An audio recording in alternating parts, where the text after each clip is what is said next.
Thank you both. I know it's been. I know you've just arrived from Korea. Yeah, absolutely. We just screened the film for the first time in Korea in Busan Film Festival, which is the largest film festival in Asia. So it was a very, very, very special screening. Yeah. What was that like? Well, it's because the film obviously talks about a topic that it's a national wound, let's say, in Korea, but it's a very famous topic, although we try with that film to offer a different perspective, free from the adoptee perspective, but also, I guess, a fiction that is a bit more harsh and brutal than the usual adoption story as it is told and received. And the reaction was amazing. They reacted very strongly to her character, Freddie, sorry. Sometimes I confuse the two. They really had a very strong reaction to the character, to her freedom, to her way of dealing and confronting with things that felt for them unusual in the frame of Korean cinema. That's what they said. Yeah. So that was very special. I guess I'm just going to pull back a little bit and ask you how you ended up, how you came to this film. Neither one of you is adopted, right? But I am not. Adopted. Never. On n'est pas adopté. Adopté. No. But I think you both, I assume, have thought about just transcultural questions and assimilation. And I'm just wondering, what led you, Davy, who you are French, of Cambodian descent, and your previous films were actually made in Cambodia. Absolutely. What led you to make a film about adoption in Korea? The story originates itself from my very first trip in Korea, actually, again, at Busan Film Festival. That was in 2011. I was showing my first film, which you named before, Golden Slumbers. And it was my first time in Korea, and then before coming, one of my best friends who inspired Freddie in that film, her name is Laure Badufle. We studied together, and she phoned me and she said, I just took 1 week holidays. She's as impulsive as Freddie in the film, and I'm gonna show you my country. That's what she framed it. And I was surprised because when we were studying together, she never been to Korea before, and so she would not never name Korea as her country. But at that time, she already spent 2 years there. She met her biological father and her mom also once, like in the film, and things didn't go well, so she went back to France. So when she accompanied me to Busan Film Festival, she made it very clear to say, I'm gonna show you Busan and Korea, but we're not gonna meet my father because I don't like him, that's what she said. I said, okay, no problem. I didn't ask for anything. And after 2 days discovering the joy of soju, the Korean alcohol which you see like heavily consumed in the film, she just told me that she texted her father and she's gonna meet the day after in Jinju, which is 1.5 hour bus drive from Busan. And she asked me, do you wanna come with me? So I of course said yes, and then I was exactly like Tena in the film, like brought to an unexpected trip. And 1.5 hours later, I was sitting in front of her father from Korea and her grandma, eating that kind of chicken soup like in the film. So not to say that everything in the film is based on my experience and her life, but that was the first time that I experienced that moment, and I just kept it in mind. I felt to be at that time like in a Ozu, never filmed Ozu scene where family gathering brought so much complexity in terms of emotions, of terms of unexpressed feelings, broken histories that can't heal as fast as that. And yeah, I just kept that idea in mind. So after Diamond Island in 2017, I was thinking of making a film in France, and I was kind of struggling, and I rethought of that idea. So I went to meet her. She was living in London selling weapons at that time, because that's also is something I couldn't invent myself. She was a weapons dealer as well? Yeah, for 10 years. And she's okay for me to display that. I would not dare if not. And so I talked to her for the first time and confessed what I didn't confess to her, that I would like to make a film about her life, and what would she think about that? And she was very enthusiastic immediately. So after that, a few weeks later, I received a long documents of 40 pages of all her experience with Korea, but also her growing up in France as an adoptee, and that became the basis of the film. Yeah. Can you tell us about, I guess since Jimin is here, I think many people who saw this film in Cannes were astonished to realize that you had never acted before this film. So,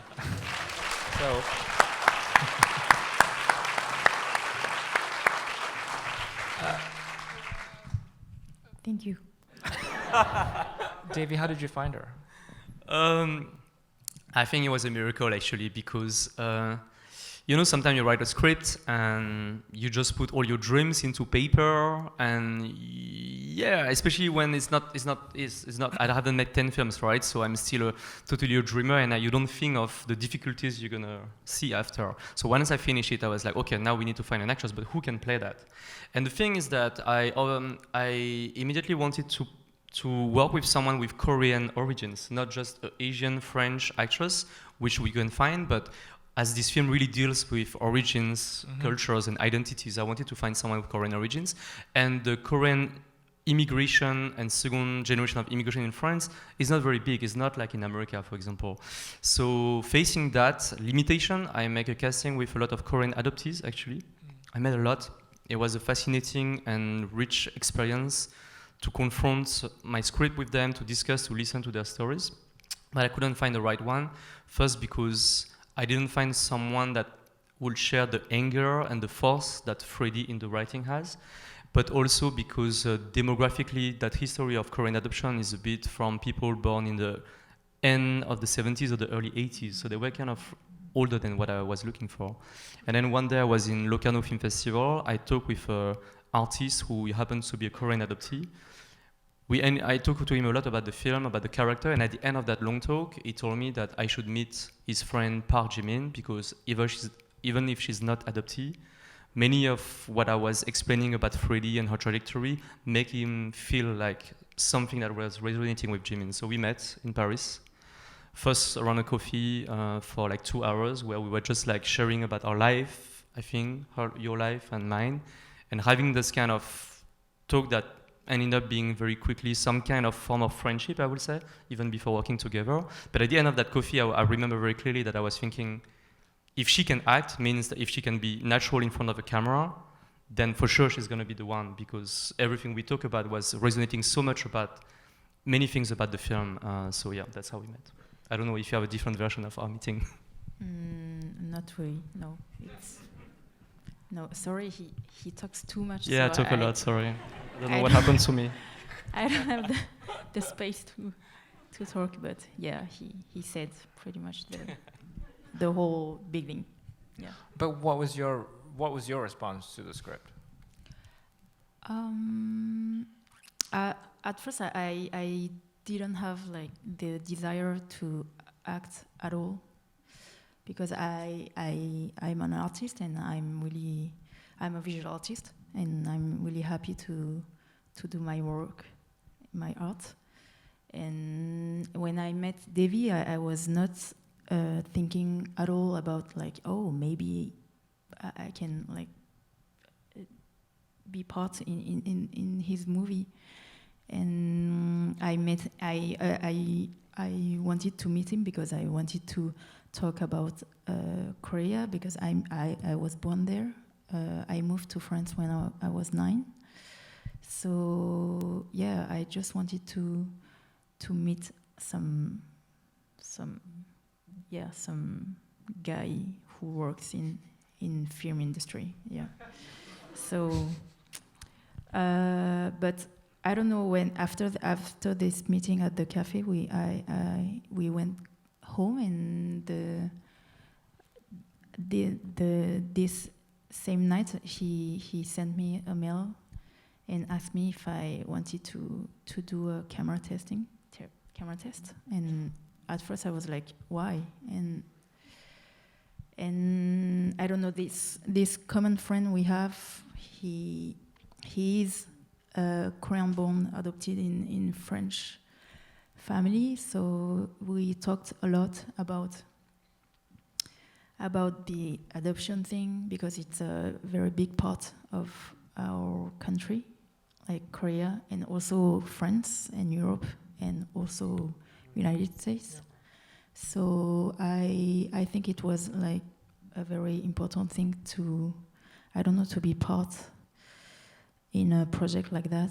And yeah, but it took me quite a long time to really accept the project, and I really accept it like on 100% when just like 2 months before the shooting, 1 month and a half. Yeah, maybe Davy will explain to you, because he wants to talk a lot. No, I didn't ask anything. No, but the thing is that we did some camera tests and it went very well. She never acted, so of course we knew that there was some work ahead of us, rehearsal, but also just how... I used to work with non-professional in my previous film, Diamond Island in Cambodia. Here was very different, but that was something I was not afraid of. And Jimin was not as well, so it was more about how to spend time together.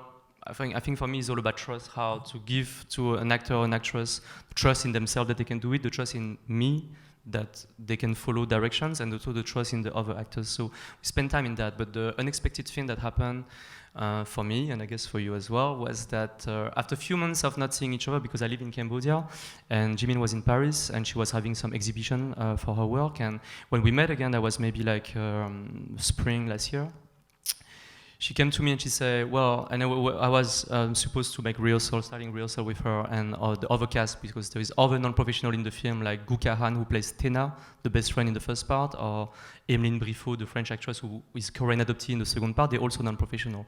So I wanted really like to have some kind of workshop to be sure that when we are in Korea, people don't feel like too shy and we are ready to shoot, because time is already always very short. Anyway, so when we met them again, Jimin told me that she read the script again, and actually she has some question that she would like to talk to about before working in rehearsal.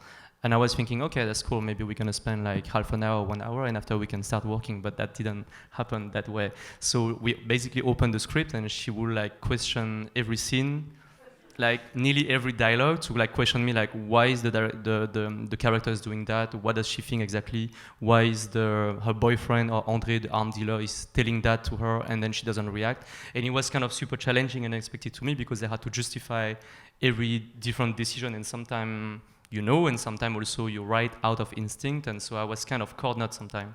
So did it change based on Jimin's It did change, and I think if he hadn't changed, maybe she wouldn't have been in the film, right? Yeah, exactly. Yeah. She's as strong as Freddie in the film, so I let you guess, like, this kind of thing. So no, it was we're laughing now, but at that time it was hard. It was a hard time. It was an amazing time retrospectively, but at the moment it was really one of the biggest challenges I had to face, to confront to her perspective, but not also her perspective, but I would say her pain actually, because it was about confronting myself to her perspective, having an experience that is closer to Freddie's experience than my experience, being an Asian French woman growing up in France. So yeah, we had a very, very long debate until the point that we have a deconstruction work together. And because Davy is obviously a man, and he's doing a movie about a female character, a strong female character, and obviously he cannot like feel deeply what of a woman endure like in life, the violence that women are experiencing. So I was like, Davy, I'm sorry to tell you that it has like, your script has like the male gaze, like, in, so if you don't change, if you don't work with me, I can't do this movie, because I can't do something I would be ashamed, like politically. So yeah, that's. Can you give us some examples? Yeah, of course. For example, there were like some dialogues which were problematic for me. I remember one dialogue that the boyfriend of Freddie at the part 3 was telling her that he would like protect her, like she was a very tiny little protection needed like woman. And it's because also we Asian women have a very strange image in Europe and everywhere else. I think there are a lot of Asian cliché, Asian woman, like cliches image. So yeah, I wanted to change that, not because I wasn't like happy about what Davis created about Freddie, but because I didn't want to show a cliché image of like Asian woman who is always kind, always like I don't know, very respectful, like to men, and yeah, that little tiny fragile things. So another example is like the look of Freddie. Like yeah, we worked a lot, and I asked him to change like almost all her like looks. Yeah, because it was, for me, it was a cliche, a very cliche image of like Asian woman in society.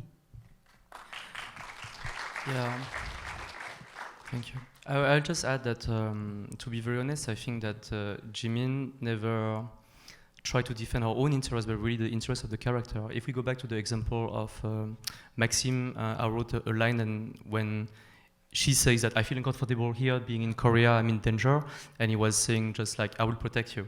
And then Jimin was really strong to say, after 7 years of this journey and like confrontation of Freddie, it's impossible that she will accept her French boyfriend to say, I will protect you. She will like break up with him immediately. Mm-hmm. So that was something that was challenging, because yeah, you need to re-question yourself, and it's not easy in the position of someone who has written for 3 years, but there was always some relevancy and something very interesting from the perspective that maybe I would not be able to clearly see without her putting the light on it. So as you can guess, it was not an easy experience actually, but I'm so grateful to have it actually, and I think it did transform not only the film, because basically the Freddie that you see on screen, you understand now, is really a result of that collaboration and that process, collective process of the two of us and maybe like the other people in the film, but a real transformative process for me as well as a director for future films, for sure. So the film, tells the story through the lens of an adoptee, but there is this larger question of just trying to find one's identity, or like a return to one's roots or origins, yeah. And I'm wondering if you can talk about it on that level, because I think, and maybe both of you, but Davy, I know that you grew up in France, yeah. And then it was going to Cambodia as a young man that you started making work, and your documentary was actually a way to look at Cambodian cinema, but also at family, personal history. So if we can talk about the film on that level, not even though it's not about the experience of being adopted, it's still about an experience of return. Absolutely.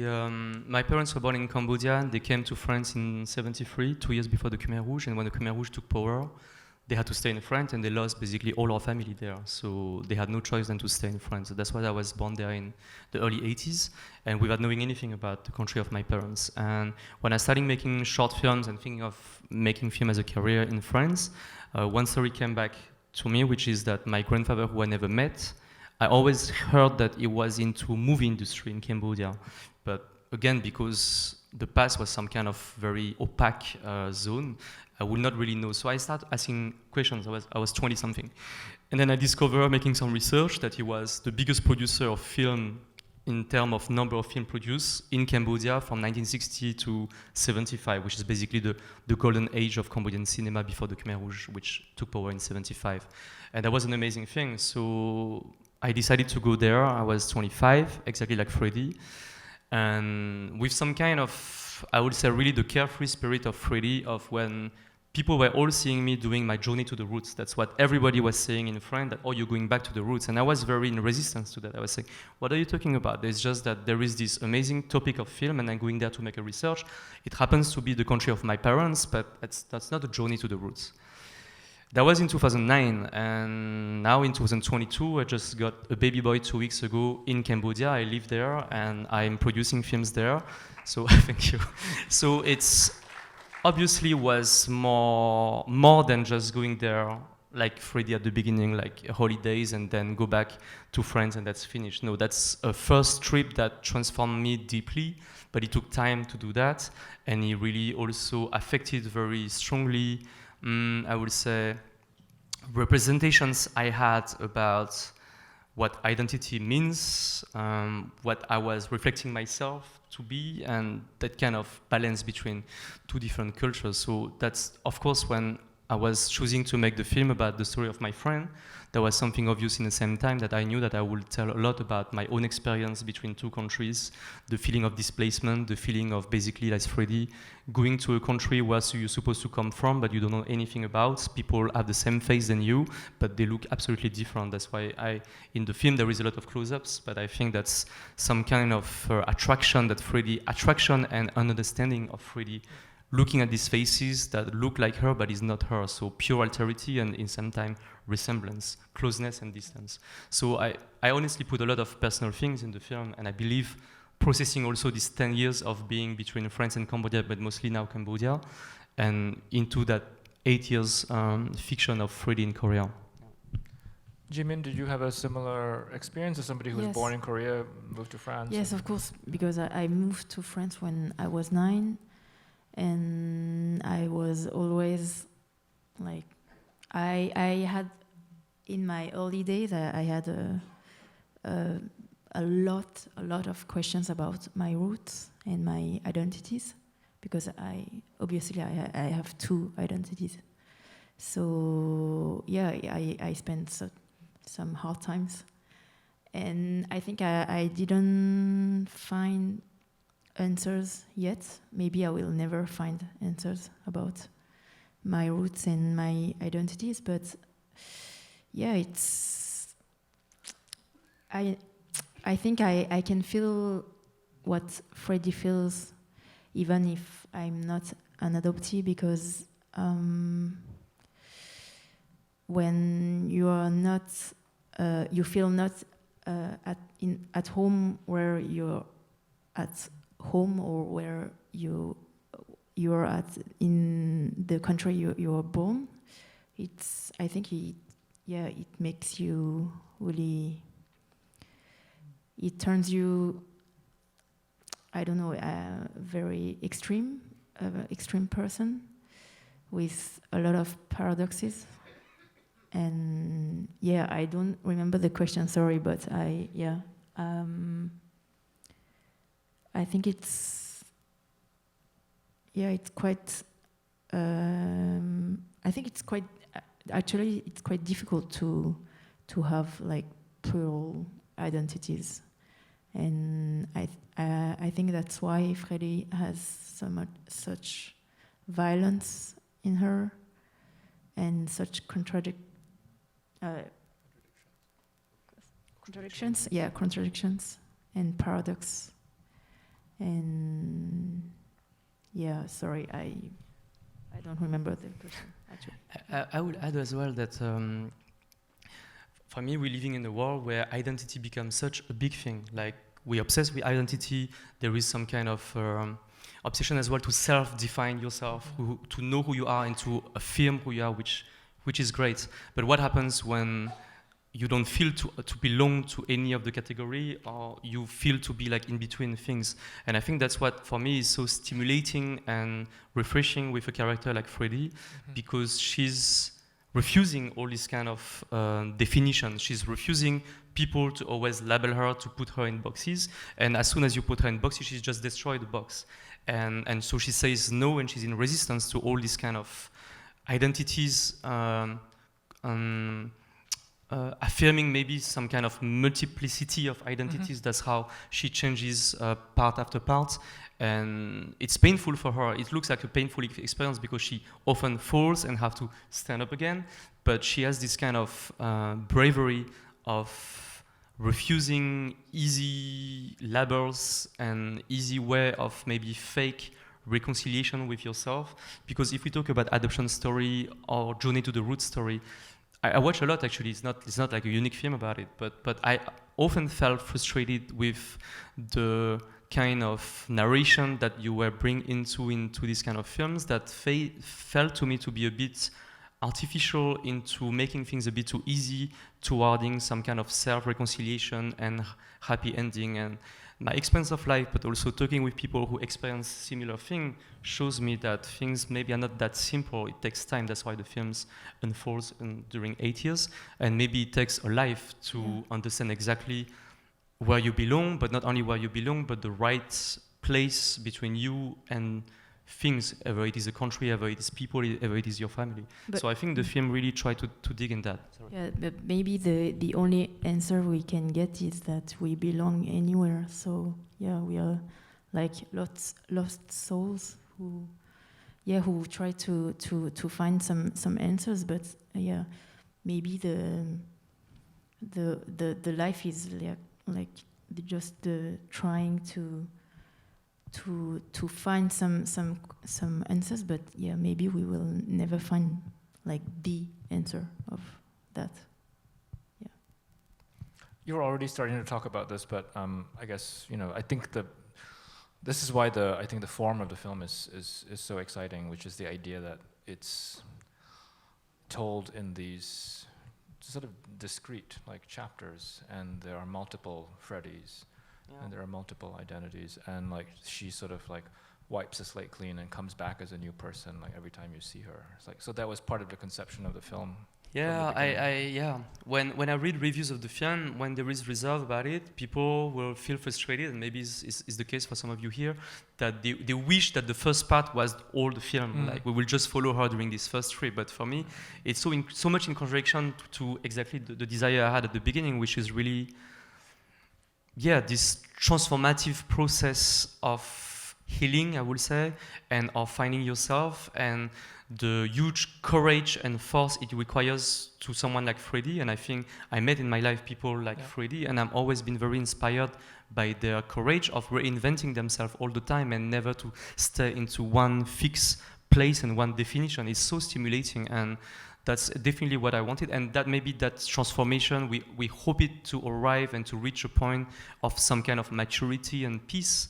I'm not so sure it exists actually, although we can say that Freddie at the end of the film in part 3, when she's doing meditation, although she's selling weapons, or at the very end, in that place that actually is in Romania, but she looks to be backpacking again alone.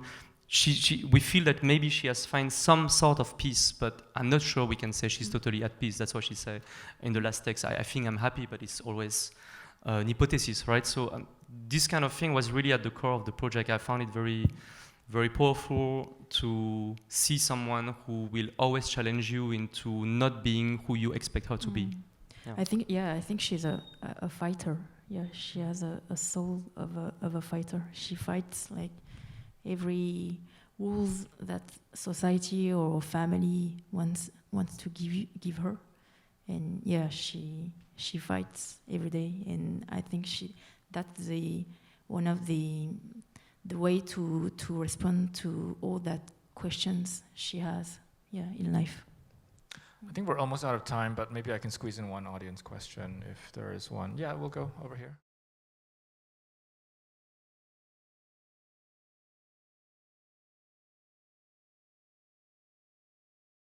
Sure.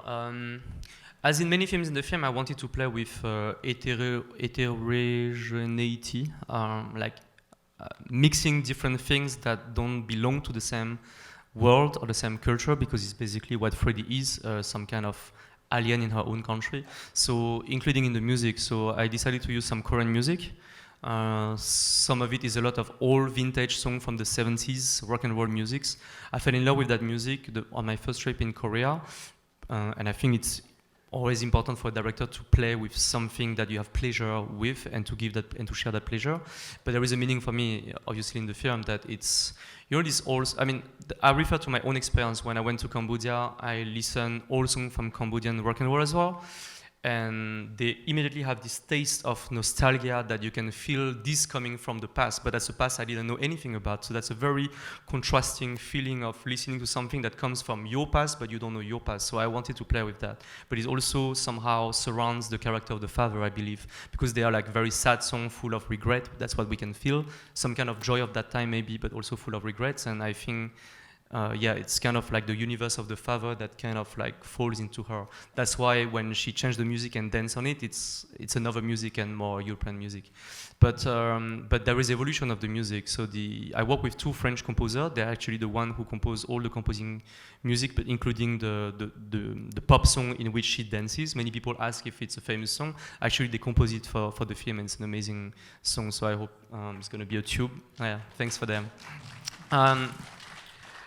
But in the second part, I use very different music, and actually I'm not a music expert, so Jimin, again, helped me a lot. During rehearsal, I like to do a lot of games, acting games, for people to feel familiar with each other, and we also dance a lot.